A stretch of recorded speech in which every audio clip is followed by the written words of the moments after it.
Hey there, Bible nerds. Welcome to Chapters and Chuckles by Kay, where we dive into the Bible chapter by chapter. Today, we're diving into Genesis chapters 26 through 30 with a smile. If you thought your family had drama, wait till you hear about Isaac, Jacob, Esau, and the in-laws, of course. There's always drama with the in-laws, apparently. So we've got everything from family feuds to wedding switcheroos, plus a heavenly dream and a literal baby boom. So grab your headphones as we journey through these chapters in, my storytelling style. So by the end, maybe you laugh, you learn, and you might just be thankful that your family reunions are normal by comparison. So let's get started. Genesis 26, like father, like son. Our story picks up with Isaac, Abraham's son, facing a deja vu dilemma. So there's a famine in Canaan. So Isaac moves to Gerar in Philistine territory. And so maybe that sounds familiar to you. So his dad, Abraham, did something similar. If you listen to my previous episodes, God appears to Isaac and says, "Stay in this land, I'll be with you and bless you here." Isaac listens and settles down, becoming an expat in Philistine land. But soon after Isaac pulls a page from Abraham's playbook, worried that locals might kill him to take his beautiful wife, Rebecca, he fibs that she is his sister. So apparently honesty is not the strong suit of, patriarchs under pressure. This little lie works for a little bit until King Abimelech peers out his window one day and sees Isaac and Rebecca, being quite affectionate. That's not how siblings behave, perhaps. He thinks. So Abimelech confronts Isaac, and Isaac, admits the truth. The king, sighs and basically says, "One of my people might have unknowingly taken her as his wife. You could have gotten us in big trouble." Fortunately, no harm done. Abimelech issues a royal warning. Nobody touch this man or his wife. Crisis averted, and Rebecca is safely acknowledged as, Mrs. Isaac. So from then on, things look up for Isaac. He farms the land and hits the jackpot, 100-fold harvest that year. His flocks and herds multiply and he grows very wealthy, which makes the Philistines jealous. In a rather unneighborly move, the Philistines start stopping up the wells that Isaac's father, Abraham, had dug. So, very petty, FYI. So finally, Abimelech tells Isaac, "You have become too powerful. Maybe move along." Isaac moves to the valley and redigs some of the old wells. And then the local herders quarrel with Isaac's servants over water rights. Kind of like ancient version of fighting over Wi-Fi. The first well Isaac digs is disputed, and he names it Esek, meaning contention. Like, no kidding, he named the well contention, or Esek. He digs a second well, and then there's another quarrel, so he names it Sitna, meaning enmity. Then Isaac is persistent, if nothing else. So he digs yet another well, and this time no one fights over it, finally. So Isaac names it Rehoboth, meaning room. Like finally room to breathe. Now the Lord has made room for us, Isaac declares. And indeed, things calm down. Isaac moves on to Beersheba, and that very night, God appears to him with a reassuring message. Excuse me. I am the God of your father Abraham. Don't be afraid, I'm with you. I will bless you and give you many descendants. So comforted by this, Isaac builds an altar and worships God there. Soon afterward, Abimelech shows up with his advisors for a little chat. Isaac is wary. Why are you here since you kicked me out? He says. But Abimelech, perhaps feeling the Lord's presence around Isaac, proposes a peace treaty. He says, we can see God is with you. Let's swear an oath that we won't harm each other. Then Isaac agrees. They even throw a feast to celebrate the newfound non-aggression pact. The next morning, oaths are exchanged and everyone part on good terms. On that day, Isaac's servant report they've hit water in yet another well. Isaac names it Sheba, meaning oath, and the town is called Beersheba to this day, actually. And Beersheba means well of the oath. So it's rare happy ending where everyone drinks water and then gets along. Meanwhile, on the home front, Isaac's eldest son Esau causes some parental grief.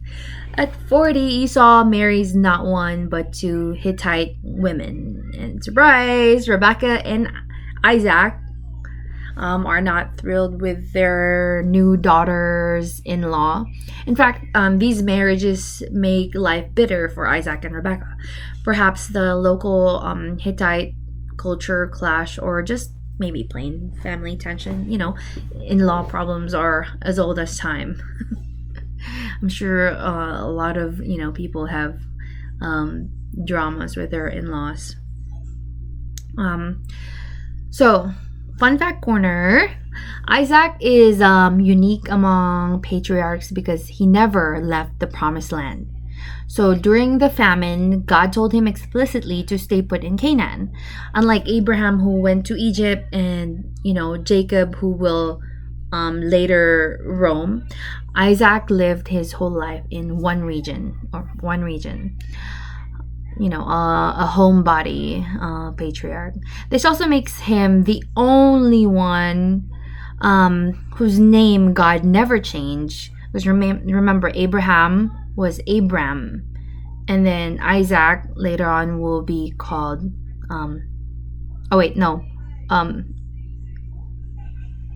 Jacob. No, what am I saying? Oh yeah, Jacob will later on be called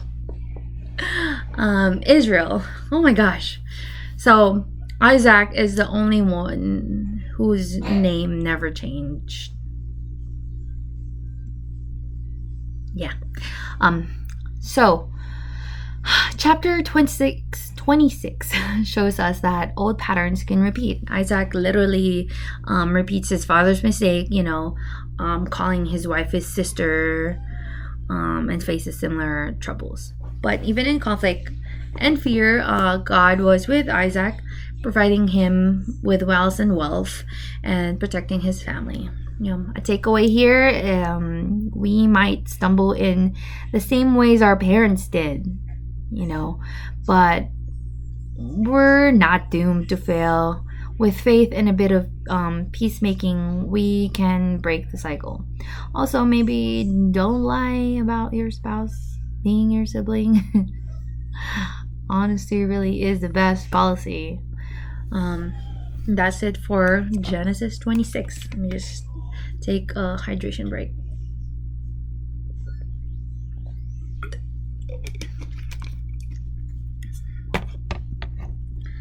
All right. So Genesis 27. The great blessing. Caper. So family drama kicks into high gear in this chapter. Isaac is now old and losing his eyesight. He decides it's time to give his patriarchal blessing to his eldest Esau. A formal passing of the torch and a big deal in those days.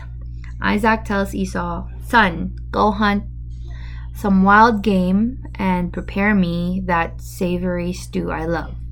Then I'll bless you before I die." So Esau grabs his bow and heads out on a hunting trip, eager to please his dad and receive that blessing. Which, remember, like, he didn't even care about when he was, younger, but whatever. So, but, eavesdropping at the tent flap probably is Rebecca. Remember, Esau may be Isaac's favorite, but Jacob is Mama's favorite. And Rebecca hasn't forgotten God's oracle that the older shall serve the younger. So she hatches a bold and brazen plan. Jacob will impersonate Esau and steal the blessing.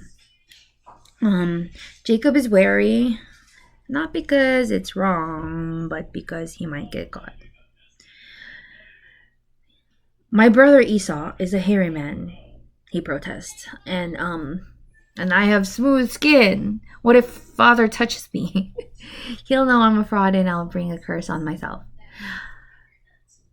But, Rebecca has it covered. "Let any curse fall on me. Just do as I say," she says. So Rebecca quickly cooks up a delicious goat stew, seasoned just the way Isaac likes. Then she dresses Jacob in Esau's best clothes, for that manly outdoor smell, and cherry on top, covers Jacob's arms and neck with goat skins to mimic Esau's furry arm. Esau must have been a one hairy dude if a goat passes for his skin. Talk about a hairy raising disguise. So now equipped with hairy arm and hearty stew, Jacob goes into his father's tent. He's kind of itchy. So, "Father," he says. Isaac, half blind, asks, "Which son are you?"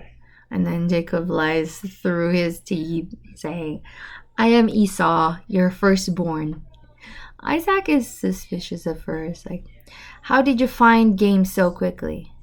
And Jacob, quick on his feet, claims, "The Lord your God gave me success." Isaac asks Jacob to come closer. He touches Jacob's, goat hair covered arms. The texture feels like Esau, though the voice sounds like Jacob. So poor Isaac is confused, but the fake fur does its job.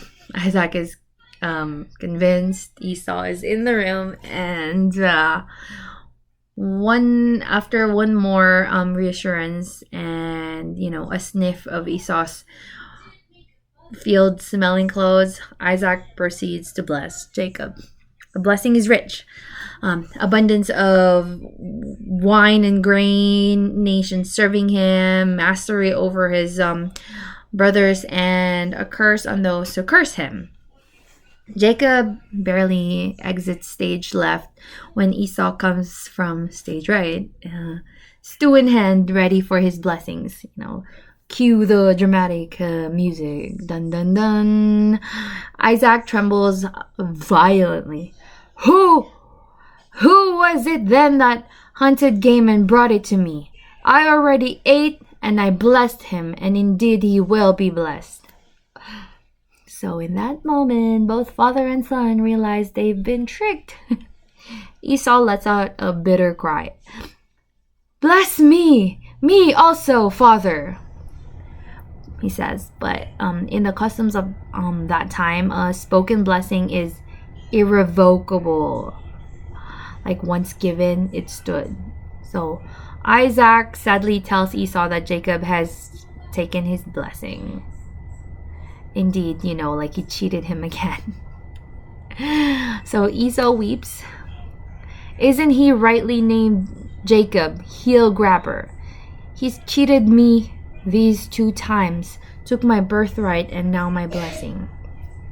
Isaac does manage a secondary blessing for Esau, promising he'll dwell away from fertile lands, living by the sword, and eventually break free from serving his brother. Not exactly warm and fuzzy, but it's something. So Esau, however, is furious, as would I if I was in that situation. So in his heart, he vows revenge. As soon as Dad's funeral is over, I'm going to kill him, he says. He's not even subtle about it. Word of his plan gets around, and Rebecca catches wind of Esau's murderous intent and spring into action again. She urges Jacob to flee to her brother Laban in Haran until Esau cools off. To get Isaac on board with,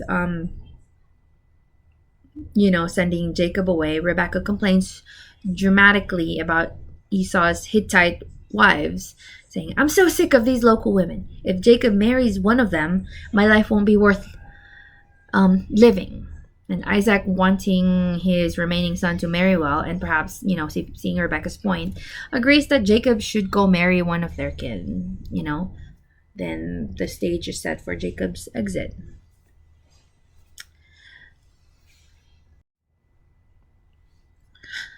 All right, fun fact corner. The name Jacob literally comes from the Hebrew word for heel.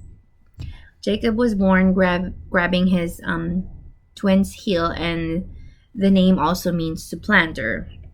One who takes someone else's place. How fitting. Jacob lives up to his name by tripping up Esau twice, stealing both birthright and blessing. So next time you hear heel or sneaky in the same sentence, remember it's basically the definition of Jacob's name. Talk about a name shaping your destiny. I wonder about all those people who's named their kids Jacob, if they really knew what Jacob means. I think I know a handful of Jacobs. I wonder if their parents know what the name means. Well, luckily, Jacob is gonna have a name change, later on in his life. So it's not gonna be, Jacob the supplanter anymore, or the sneaky heel grabber. So this chapter is like a biblical soap opera. Disguise, deception, stolen blessing, and family feuds. It highlights the toxic effect of favoritism and trickery, which unfortunately happens in every, other family. Perhaps there's always a favoritism. There's always a favorite child, or, a favorite parent. Anyway, so Isaac and Rebecca each schemed in favor of their favorite son, and the result was heartbreak and estrangement. The reflection for us, deception might get you what you want temporarily, but at what cost? Jacob got the blessing but had to run for his life, and Esau's hatred drove the family apart. Yet, intriguingly, God's plan still advanced through this mess. The promised blessing went to Jacob as God foretold. It's a reminder that God can work through flawed people and flawed choices. But life sure gets messy, when we don't trust Him enough to do things the honest way.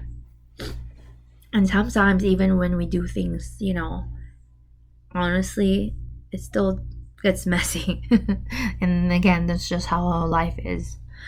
We just need to learn how to, work through it. But perhaps if Jacob had waited, God would have given him the blessing without all the drama. Who knows? For us, it's a cue to choose integrity over intrigue, and maybe avoid wearing goat hair suits to get ahead. All right, Genesis 28, Stairway to Heaven.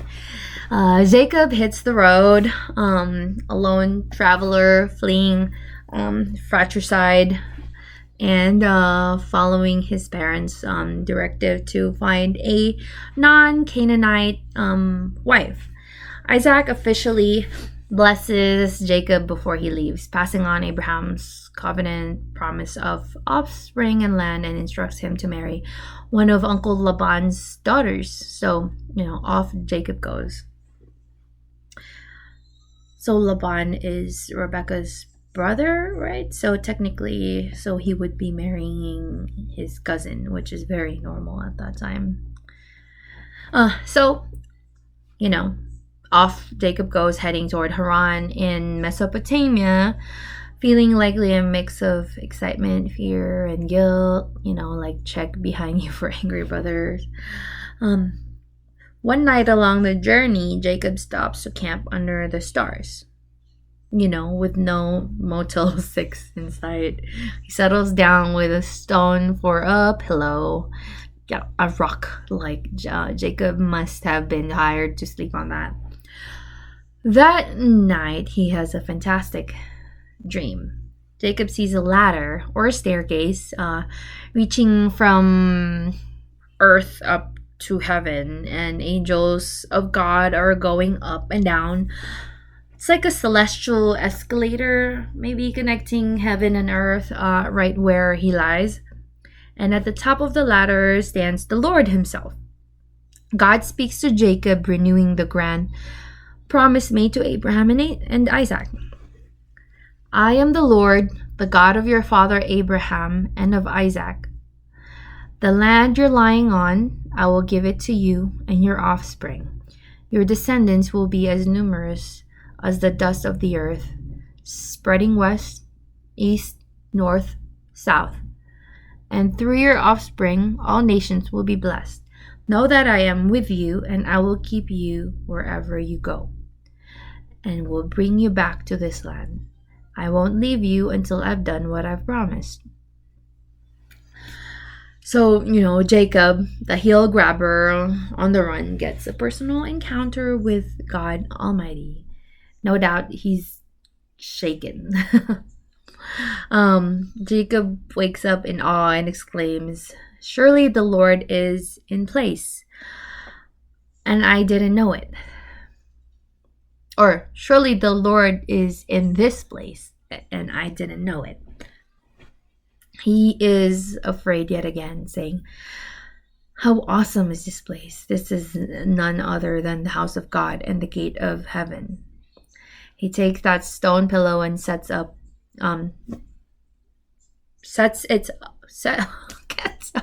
sets it up as a pillar, pouring oil on it to consecrate the spot. Jacob names the place Bethel, which literally means house of God. Apparently, that rock wasn't just a pillow, it became the cornerstone of a holy site. Then Jacob makes a vow. Still, the bargainer at heart, he says essentially, if God will be with me and protect me on this journey, give me food to eat and clothes to wear, and bring me back home safely, then the Lord will be my God. And this stone pillar will mark God's house, and I will give God 1/10 of everything you give me.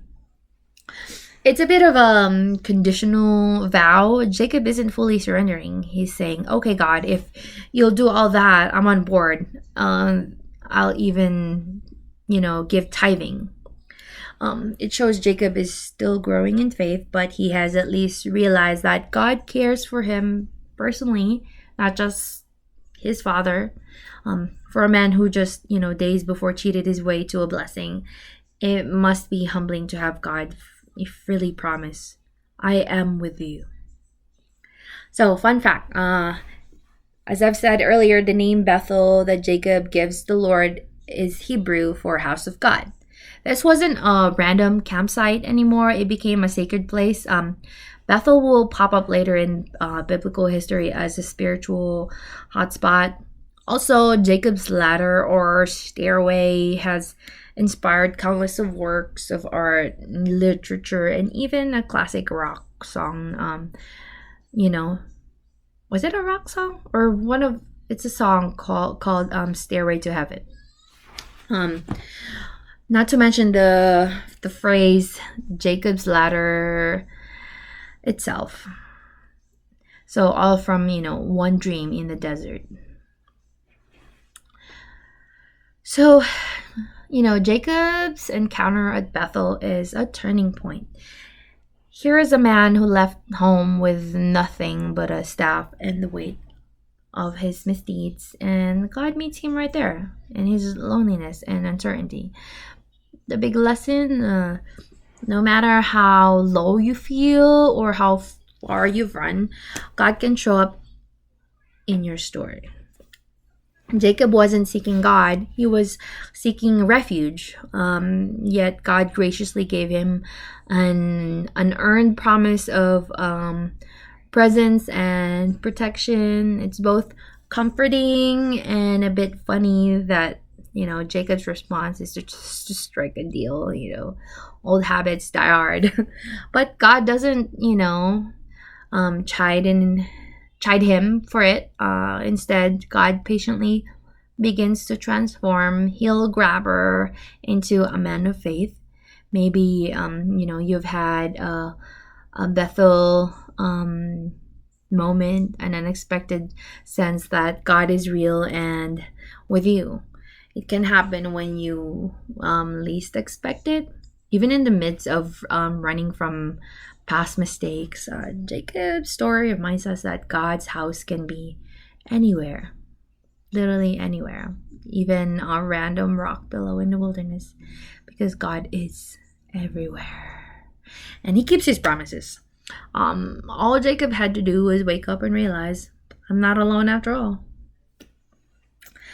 All right, Genesis 29, the old switcheroo. This one is just, okay, this is so full of just drama and toxicity, like in-law toxicity and all that. So, let's talk about it. So, with a renewed spring in his step, Jacob continues on to Haran in the east. Cue the cinematic music.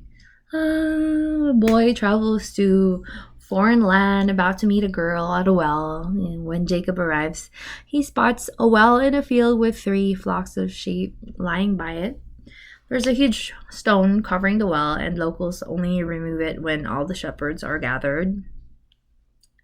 Jacob chats up some shepherds. Hey, do you know Laban, son of Nahor? They do, and in fact point out Laban's daughter approaching with her flock. Enter Rachel, and it's love at first sight for Jacob. Rachel is described as beautiful in form and appearance, and Jacob is smitten.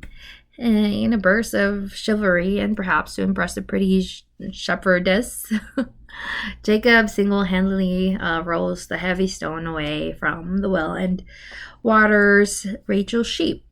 Adrenaline is one heck of a strength booster. Then Jacob kisses Rachel and breaks into tears of joy. Talk about strong first impressions. He tells her that he is Rebecca's son, making him her cousin, and Rachel rushes to tell her father Laban that they have kin visiting.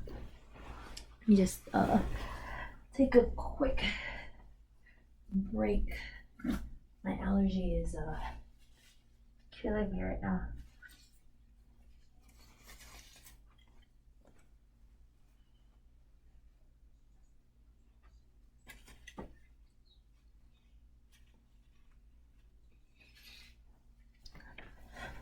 All right, back. My nose was just so itchy. So Laban warmly welcomes Jacob into his home. A month goes by with Jacob working for his uncle, and then Laban figures he should pay his nephew something. Laban has two daughters, Leah, the older, with soft or delicate eyes, and Rachel, the younger, and as noted, a real head turner. Jacob is head over heels for Rachel. So when Laban asks what wages he'd like, Jacob says, "I'll serve you 7 years for your younger daughter, Rachel." Laban agrees, better you than some other guy. So Jacob works 7 long years tending flocks. But the Bible says those years seemed to him but a few days because of the love he had for her. Like, who knew? Jacob the romantic. So after 7 years, Jacob is ready to collect his bride. He eagerly says to Laban, "Give me my wife, my time is completed." Laban throws a big wedding feast with all the locals, but Uncle Laban was a sneaky trick, or he has a sneaky trick up his sleeve. In the evening, he takes his elder daughter, Leah, perhaps heavily veiled and escorted in darkness, and gives her to Jacob as the bride. Jacob, none the wiser in the dark tent, sleeps with her. Remember, no electricity and maybe a bit of wine from the feast had lowered Jacob's alertness. And then cue the morning light. Jacob wakes up, rolls over expecting to see lovely Rachel, and behold, it was Leah. Imagine Jacob's shock. Jaw on the floor, he storms to Laban. "What have you done to me? I served for Rachel, didn't I? Why did you deceive me?" And Laban probably strokes his beard and replies, not at all apologetic. "Oh, didn't I mention in our country we never marry off the younger before the firstborn? It's just not done. But don't fret, finish the bridal week with Leah and I'll give you Rachel as well, provided you work another 7 years for me." The audacity! So now Jacob could have protested more, but what's done is done, and he still wants Rachel. So he agrees. 1 week after wedding number 1, he gets to marry Rachel too. Yes, Jacob ends up with 2 wives within 8 days. This is definitely not the ideal marriage model. It's messy and will lead to plenty of strife, as we'll see. Jacob's heart remains with Rachel, and the scripture plainly says he loved Rachel more than Leah, because Rachel was the one he really wanted in the first place. Like, he never wanted Leah. And so Jacob serves Laban another 7 years to pay off the second bride. If you're keeping count, that's 14 years of labor total. Jacob's big trick on his father and brother earned him an exile filled with hard work and a taste of his own medicine. The deceiver got deceived. Uncle Laban one-upped Jacob in the trickster department. Now the plot shifts to the home front of this awkward new family. We have one husband, Jacob, and 2 sisters as wives. Sister wives. This won't be peaceful. Leah is the unloved wife, while Rachel has Jacob's heart. Seeing Leah's misery, the Lord steps in and blesses Leah with fertility, while Rachel remains childless for quite a time, actually. Leah conceives, and bam, son number 1 is born. She names him Reuben, meaning, see, a son.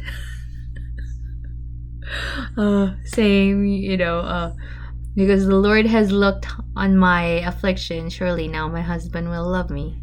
Sadly, love can't be bought even with baby boys, and Jacob's feelings don't shift. Leah conceives again, and son number 2 arrives, Simeon, which means heard. For God heard she was unloved. Then a third son, Levi, meaning joined, hoping this child will bond Jacob to her. Then a fourth, Judah, which means praise. And this time Leah just praises God, perhaps realizing Jacob's love may never come, but God's given her a blessing anyway. 4 sons in a row, like what a start. Meanwhile, Rachel has 0 children and is growing envious and desperate, which sets the stage for the baby wars in the next chapter. So, fun fact. Jacob the trickster met his match in Uncle Laban. The phrase, what goes around comes around, fits perfectly. Jacob deceived his father and brother, and then Laban deceived Jacob by switching the brides. The irony isn't lost on anyone. Even ancient readers probably smirked. One commentary puts it this way. Laban pulls the old switcheroo and gets Jacob to marry Leah. The clear point is that Jacob the deceiver was deceived.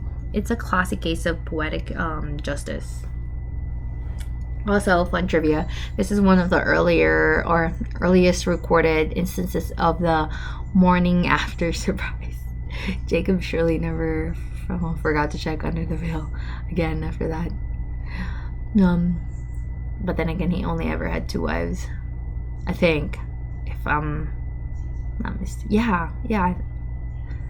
Yeah, he only ever had 2 wives, just Leah and Rachel. Because with all the drama. But he's gonna. Well, I don't want to spoil, but he's going to have some. What's the word? Concubine. Anyways, but he only ever had 2 wives. Period. That's enough drama for him. So Genesis 29 is a lesson in patience and consequences. Jacob's 14-year labor of love for Rachel shows remarkable patience and commitment. He really did cherish her. True love is willing to wait and work, though hopefully not 7 years of sheep herding.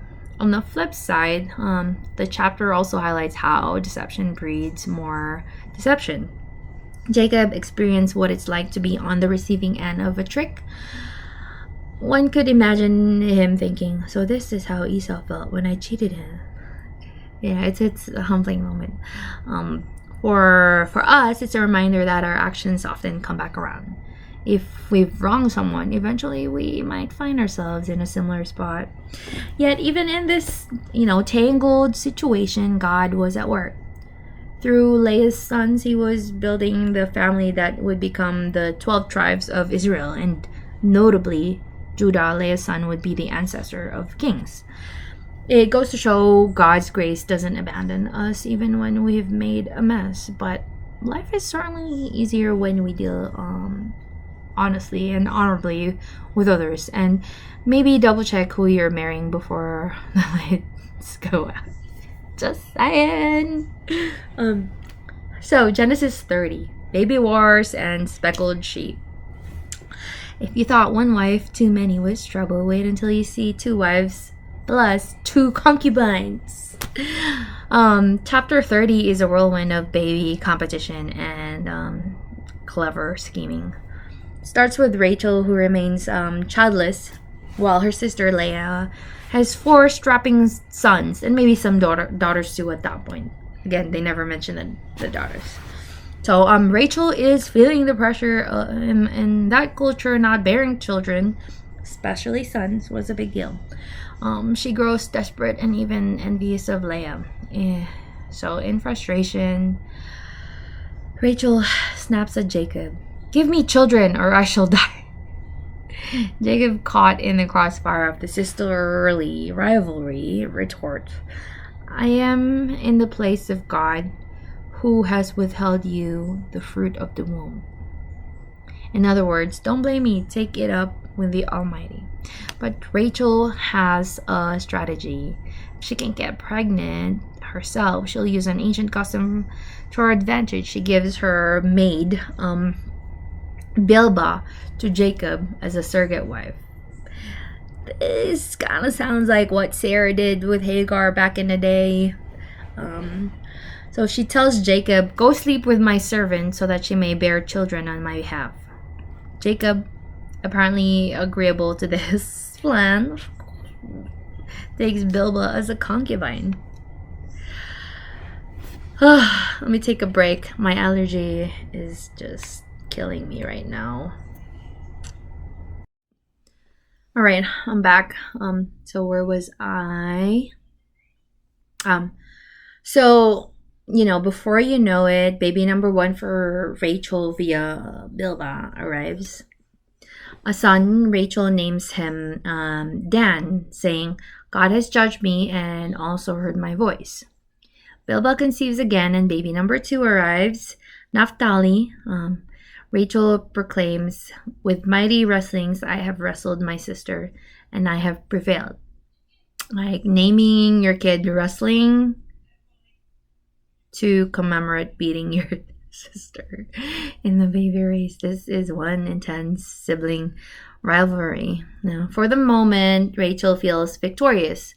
Score is now Leah 4, Rachel via Bilhah 2. Leah, however, had stopped having children for a while after Judah, and she's not about to be outdone. So what does she do? Leah employs the same tactic. She gives her maid Zilpah to Jacob as a wife. Zilpah quickly produces son number 5 for Leah's team and named Gad, G-A-D, which means good fortune. Then Zilpah has son number 6, named Asher, which means happy. As Leah declares, "Happy am I, for women will call me happy." The competition is now 6 versus 2, counting the maid-born boys for their mistresses. By now, poor Jacob has 4 women in his household, 2 wives and 2 concubines, and a half dozen sons bouncing around. You'd think the feud might simmer, but no. Enter a curious little episode, Mandrakes. During the wheat harvest, Leah's oldest son, Reuben, perhaps a young boy at the time, finds some mandrake plants in the field and brings them to his mother.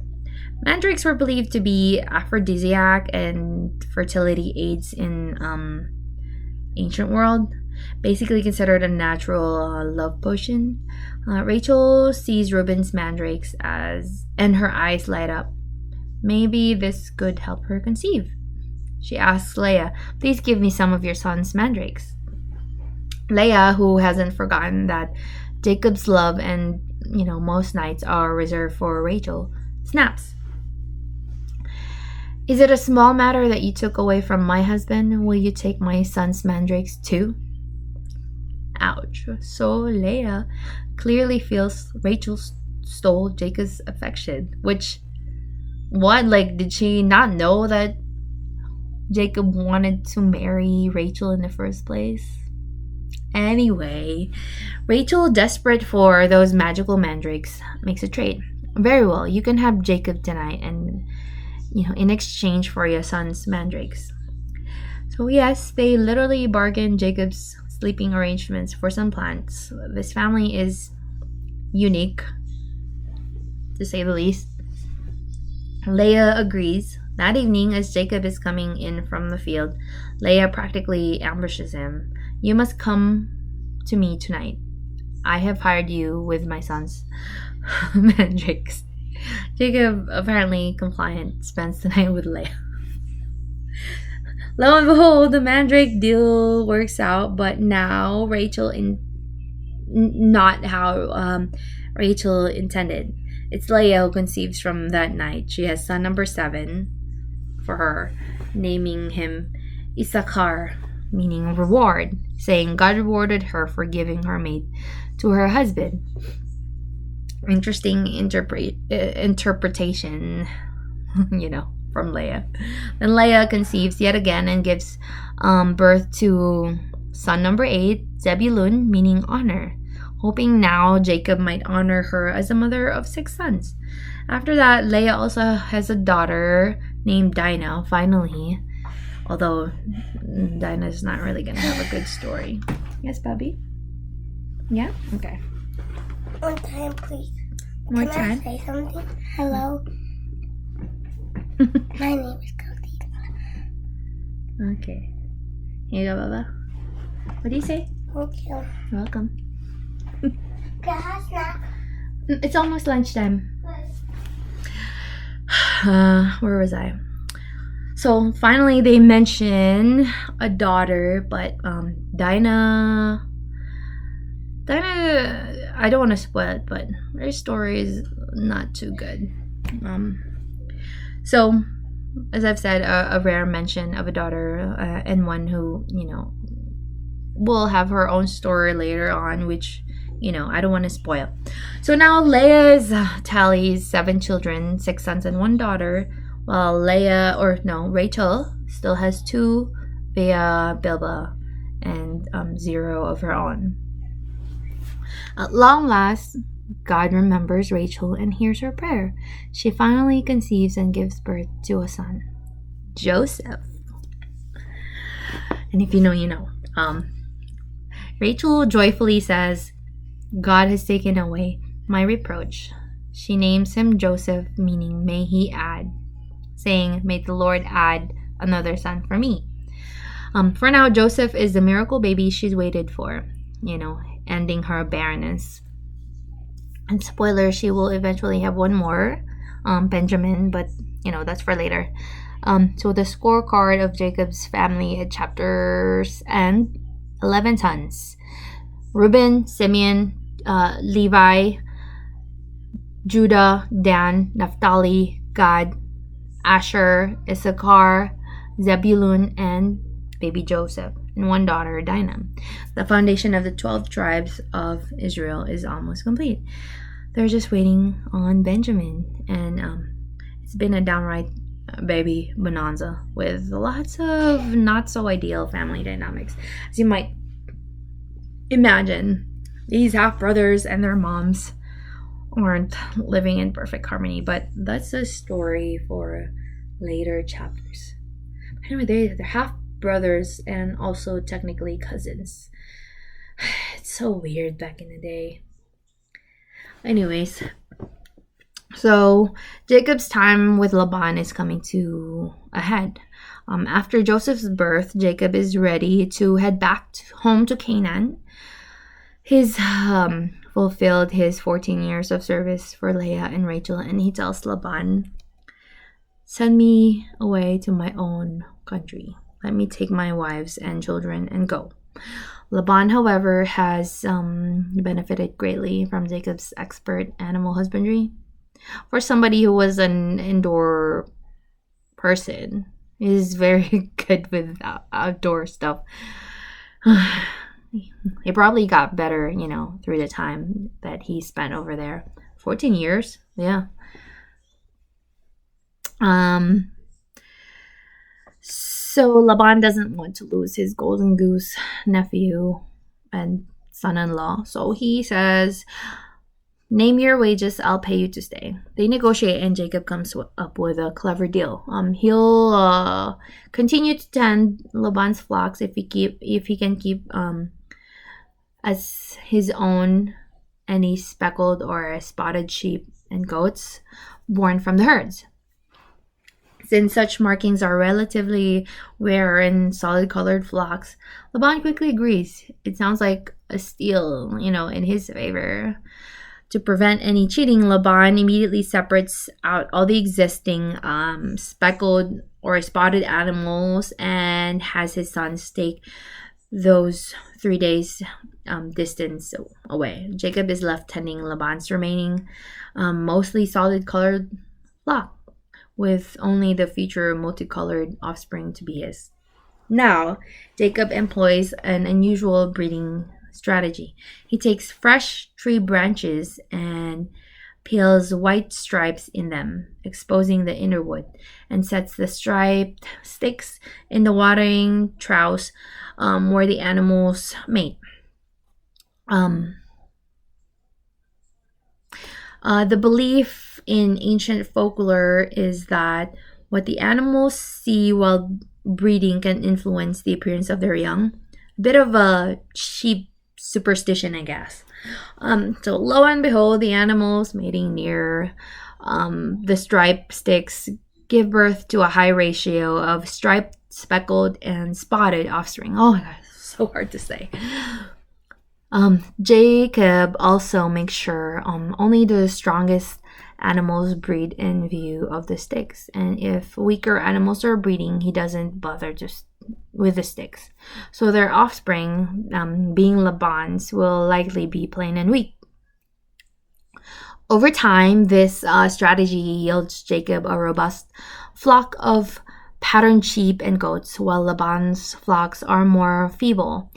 In reality, it's implied that God is prospering Jacob, and the stripe stick trick alone wouldn't account for such a windfall.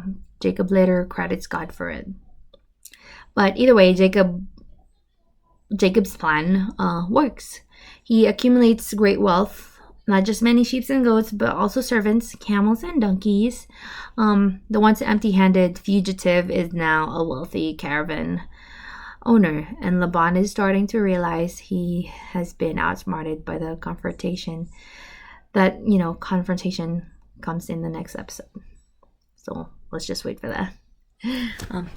Fun fact, those mandrakes that Reuben found in ancient times, mandrake roots were nicknamed love apples and thought to help with fertility. They even resemble human figures, actually, a bit, which fed superstition. People would concoct potions and powders from them, hoping to cure infertility.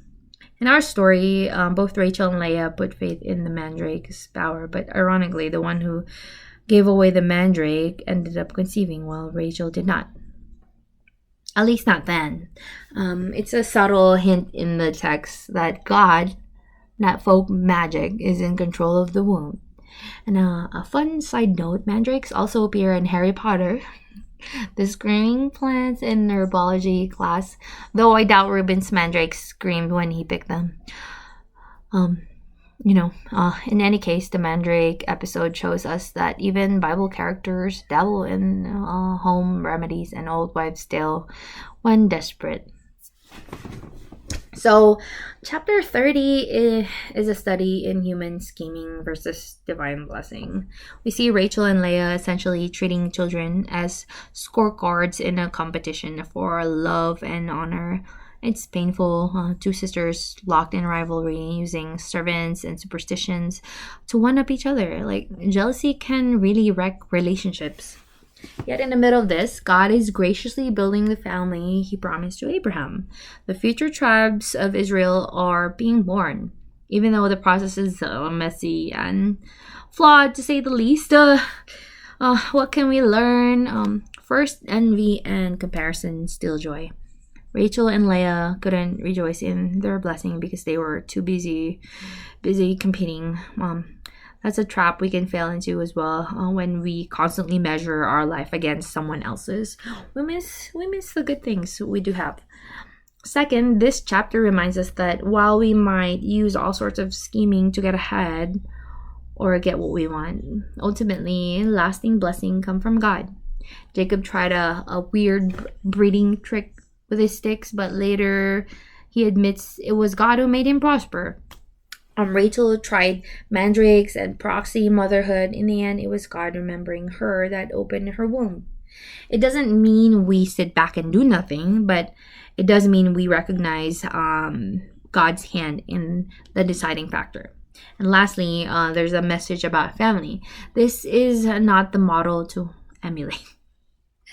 The strife between Rachel and Leah shows the heartbreak of favoritism and lack of communication. A little more compassion and a little less competition might have made their home life much happier, healthier. So for us, the takeaway is to value cooperation over competition with our loved ones, and trust that God's plan for us is not advanced by trickery or jealousy, but by faith and patience. And that wraps up our whirlwind journey through Genesis 26 through 30. What a ride. We witnessed Isaac's awkward deja vu lie, Jacob's outrageous identity theft for a blessing, a heavenly dream that puts Jacob on a new path, a love story worth 14 years of work with a surprise sister swap, and a baby contest that would make reality TV producers drool. Through it all, God was working in imperfect people to unfold a greater plan. And if that's not relatable, I don't know what is. Now you may be thinking, what's next for Jacob and this rowdy bunch? We'll hold on to, we'll well, hold on to your tunics because next episode things get even more intense. Jacob's finally going to head back home, but remembering angry Esau waiting in the wings. Will time heal those wounds, or are we gearing up for a brotherly showdown? And what about Uncle Laban? Is he going to let his cash cow son-in-law just leave scot-free? And let's just say Jacob might have to employ some divine diplomacy, and he'll find himself in an all-night wrestling match with a mysterious stranger. You won't believe who it is, or you might. We'll also see a reunion that could go either towards hugs or homicide. Talk about a suspense if you don't know. So make sure to tune in for episode 7. Yeah. 7, where we'll cover Genesis 31 onwards, Great Escape, tense reunions, and a life-changing wrestling smackdown. Yeah, I promise it will be entertaining and enlightening. And until then, thanks for listening to Chapters and Chuckles by Kay. If you enjoy this storytelling adventure, don't forget to subscribe and maybe share it with a friend who could use a good story and laugh. I think I'm funny. And as always, keep pondering those ancient truths. Keep laughing at human quirks. And we'll see you next time for more Bible tales with a twist. Take care and see you in the next chapter. Figuratively and literally.